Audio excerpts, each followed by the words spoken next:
कक्षा 10वीं विज्ञान। मैं आर.एस. प्रसाद सर आज आप लोगों को प्रायोगिक परीक्षा की तैयारी कैसे करें वो बताने जा रहा हूं। चलिए देखते हैं। आप लोगों को ये असाइनमेंट में लिखना है, जो असाइनमेंट की कॉपी है उसी कॉपी में आपको लिखना है। चलिए देखते हैं प्रैक्टिकल को लिखेंगे कैसे, 10th की क्लास की जो भी है। तो ये आपका पहला जीव विज्ञान का हम प्रैक्टिकल ले रहे हैं। ये जीव विज्ञान आपको लिखना है, जीव विज्ञान का पहला। तो पहले उद्देश्य लिखेंगे। उद्देश्य में क्या है? प्रकाश संश्लेषण की क्रिया में निकलने वाली गैस की पहचान करना, ये आपका उद्देश्य हो गया। फिर हम लिखेंगे आवश्यक सामग्री। आवश्यक सामग्री में क्या क्या है? 2 बीकर हैं, 2 कीप हैं, 2 प्रश्नलियां हैं, हाइड्रिला है यानी चीला का पौधा है, काला कागज है या काला कपड़ा हो, और एक बाल्टी पानी, अगरबत्ती और माचिस, इनकी हमें जरूरत होती है। ये आपने देखा है, इसको हम प्रैक्टिकल के रूप में इसको लगा करके लैब में ये टीचर्स वगैरह सब लगा करके रख देते हैं। इसको आपको केवल इसको देखना भर होता है और इसको ऑब्जर्व करना होता है। तो इसमें ये कीप दिखाई दे रही है, नीचे की तरफ ये दिखाई दे रहा है जिसके अंदर पौधा, हाइड्रिला पौधा ये दिखाई दे रहा है, और ये परखनली उल्टी इसमें लगाई जाती है और इसमें पानी भर करके लगाया जाता है। तो जैसे जैसे ऑक्सीजन बुलबुलों के रूप में ऊपर की ओर जाती है और यहाँ एकत्र होती है, वैसे वैसे ये पानी नीचे आना चालू हो जाता है। और जब ये पूरी गैस इसमें से निकल जाती है, पूरी गैस एकत्र हो जाती है, तो इसके परखनली पे अंगूठा रख करके इसको सीधा कर लेते हैं और उस पर एक अगरबत्ती ले आते हैं। तो अगरबत्ती अगर तेज हो जाती है जलनी तो उसका मतलब वो गैस ऑक्सीजन है। तो इसी विधि को आपको लिखना है। तो चित्र में दिखाए गए अनुसार उपकरणों को जमा लें। उपकरण सेट पानी से भरी बाल्टी में रख कर जमाएं। ध्यान रहे कि परखनली में भी पूरा पानी यानी पूरी तरह से पानी भरा हो। चित्र अनुसार 2 सेट जमाएं। एक सेट को धूप में रखें तथा दूसरे सेट को काले कागज या कपड़े से ढककर छांव में रखें। दोनों उपकरणों को 3 से 4 घंटे के लिए ऐसे ही रखें। समय समय पर इसका अवलोकन करते रहें। धूप में रखे उपकरण में आपको बुलबुले उठते हुए दिखाई देंगे। इस उपकरण में ढकी परखनली में जब आधी परखनली भर जाए तो गैस इकट्ठी हो जाए, तब पूरे उपकरण को पानी से भरी बाल्टी में रखें। अब परखनली को कीप के ऊपर से हटाते हुए उसके मुंह को तुरंत अंगूठे से ढक दें, जिससे परखनली में इकट्ठी हुई गैस बाहर न निकले। अब परखनली को सीधा करते हुए सावधानी से अंगूठा हटाएं और सुलगती हुई अगरबत्ती परखनली के मुंह के पास ले जाएं और अवलोकन करें। तो अवलोकन के लिए ये प्रश्न दिया हुआ है। नंबर 1 प्रश्न है आपको, क्या अगरबत्ती तेज हो जाती है? तो यहाँ उत्तर लिखना पड़ेगा इसका, इसके नीचे लिखना है उत्तर। हाँ, अगरबत्ती तेज हो जाती है, यानी हाँ अगरबत्ती तेज जल उठती है। नंबर 2 प्रश्न है यहाँ पे दिया, यदि हाँ तो परखनली में कौन सी गैस एकत्र हुई? तो ये लिखना है परखनली में ऑक्सीजन गैस एकत्र हुई है। ऑक्सीजन गैस एकत्र हुई है। अब इसके बाद दोनों उपकरणों में किस उपकरण में ज्यादा गैस इकट्ठी हुई है? तो जो उजाले में रखी थी यानी प्रकाश में। तो यहां लिखेंगे उत्तर, प्रकाश में रखी परखनली। चलिए ये हो गया तीनों के उत्तर, ये तीसरा प्रश्न था। अब परिणाम लिखना होता है। परिणाम में क्या है? परखनली में एकत्रित गैस ऑक्सीजन है। यह हाइड्रिला के पौधों से संपन्न प्रकाश संश्लेषण की क्रिया के द्वारा निकलती है। ये इसका परिणाम हो गया है। सावधानियां, 2 सावधानियां लिखनी है। नंबर 1, उपकरण के दूसरे सेट में काला कागज या काला कपड़ा इस प्रकार ढकें कि सेट पर प्रकाश न पड़े। ये हो गई इसकी सावधानी। दूसरी सावधानी क्या है? परखनली में एकत्रित गैस का परीक्षण सावधानी से करें।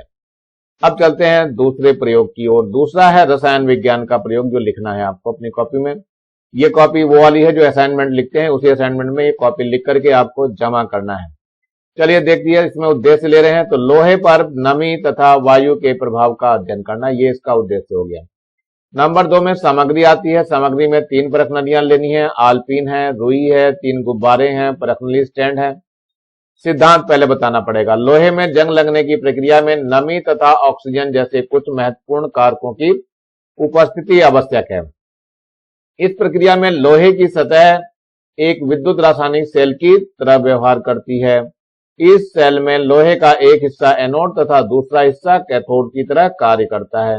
नमी जिसमें ऑक्सीजन कार्बन डाइऑक्साइड विलेय है विद्युत अपघट्य की तरह कार्य करती हैं। लोहे में जंग लगने की विद्युत रासायनिक अभिक्रियाओं को इस प्रकार दर्शाया जाता है। नंबर 1, एनोड पर क्या अभिक्रिया होती है? एनोड है, एनोड पर जो है आयरन है जो वो आयरन आयनों में विभक्त हो जाता है, यानी आयरन आयनों में बदल जाता है। यही बताया गया इसमें।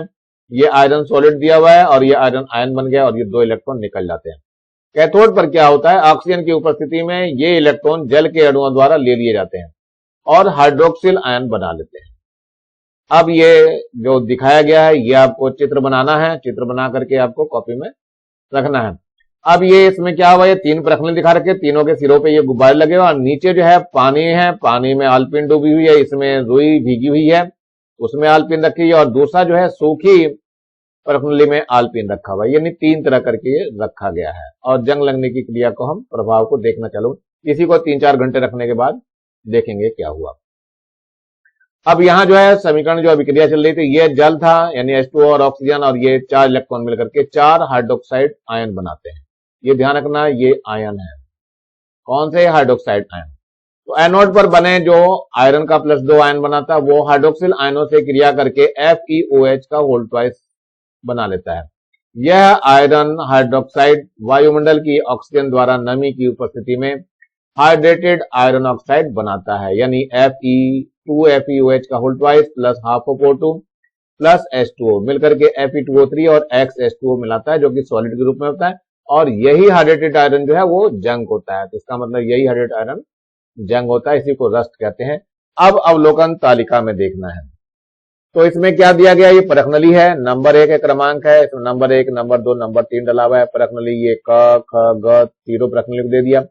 पूर्व स्थिति में अवलोकन किया गया है, पानी में डूबी आलपीन थी, आलपीन तथा गीली रुई थी और आलपीन तथा हवा थी। 3-4 घंटे बाद स्थिति देखते हैं क्या है। पानी में जो डूबी हुई आलपीन है इसमें कुछ जंग लगता है, कुछ जंग लगता है। इसमें आलपीन जो गिली है इसमें सबसे अधिक जंग लगता है, इसमें सबसे अधिक जंग लगता है। और इसमें क्या है, सबसे कम जंग लगता है, यानी जंग नहीं लगता है। इसमें सीधे कह दो जंग नहीं लगता है। तो निष्कर्ष क्या निकाला हमने? निष्कर्ष ये निकाला, जंग लगने के लिए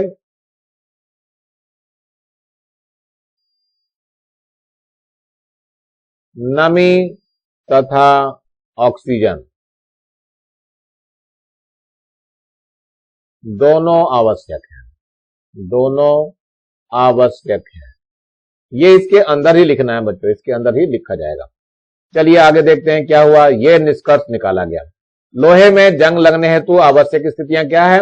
एक तो है नमी तथा वायु, या कहना चाहिए ऑक्सीजन, दोनों लिख लीजिए, नमी तथा वायु है। सावधानियां कम से कम 3 तो लिखनी होती है। नंबर 1, इस प्रयोग में सर्दी या गर्मी के मौसम में किया जाना चाहिए, जहां वर्षा ऋतु से अधिक नमी के कारण सही परिणाम प्राप्त नहीं होते हैं। ध्यान रखना, इसको गर्मी या सर्दी के मौसम में किया जाना चाहिए, वर्षा ऋतु में नहीं करना होता है। नंबर 2, आलपीन पूर्णतः साफ होना चाहिए, पूर्व में जंग लगा हो तो रेगमाल पत्र से साफ कर लेना चाहिए उसको। नंबर 2, सूखी परखनली में नमी की थोड़ी सी मात्रा न हो, इसका ध्यान रखना चाहिए। नंबर 4, गुब्बारों को सही तरह से कसकर परखनली के मुंह पे लगाना चाहिए। तो ये 4 आपको सावधानियां हैं जो लिखना है। अब एक प्रैक्टिकल और बच गया है जो भौतिक विज्ञान का है, भौतिक विज्ञान का भी एक प्रैक्टिकल करना है। 3 प्रैक्टिकल आपको लिखने हैं कॉपी में, जो कि तुम चलिए इसका उद्देश्य देख लीजिए क्या है। उद्देश्य में है समतल दर्पण की सहायता से परावर्तन के नियम का सत्यापन करना है। ये आपका जो नियम है वो बताना है। इसमें आवश्यक उपकरण क्या क्या है? प्लास्टिक है, लकड़ी के खांचे में लगा ऊर्ध्वाधर समतल दर्पण है, पिने हैं, ड्राइंग बोर्ड है, सफेद कागज है, बोर्ड पिने हैं, थंब पिन जिसको बोलते हैं, चांदा आदि। सिद्धांत क्या है इसका? जब कोई प्रकाश किरण तल पर आपतित होती है तथा तल से टकराकर उसी माध्यम में लौट जाती है तो इस घटना को प्रकाश का परावर्तन कहते हैं। किसी तल से प्रकाश का परावर्तन निम्नलिखित 2 नियमों के अनुसार होता है। नंबर 1, आपतित किरण, परावर्तित किरण तथा आपतन बिंदु पर अभिलंब एक तल में होते हैं। नंबर 2, आपतन कोण तथा अपवर्तन कोण बराबर होते हैं। तो ये दो नियम है जिनका हमें सत्यापन करना है। अब आपको इसका चित्र बनाना पड़ेगा। तो 3 चित्र बनाने हैं। ये आपका सबसे पहले दर्पण है MM डैश, इसके पीछे आपको पॉलिश करके ये दिखाना है। ये आपकी पॉलिश हो जाएगी, लाइन खींची हुई है और ये बिंदु O हो गया। ये कोई प्रकाश किरण आ रही है, मान लिया ये A है और ये O पे ली गई और ये B पे चली आई। तो यहां पर पिने गाड़ेंगे, यानी कि ये पिन 2 होती हैं इस पे लगी हुई। तो ये P1 हो गया और ये P2 हो गया। ये कोण जो है आपको ध्यान रखना है, ये आपकी आपतित किरण हो गई।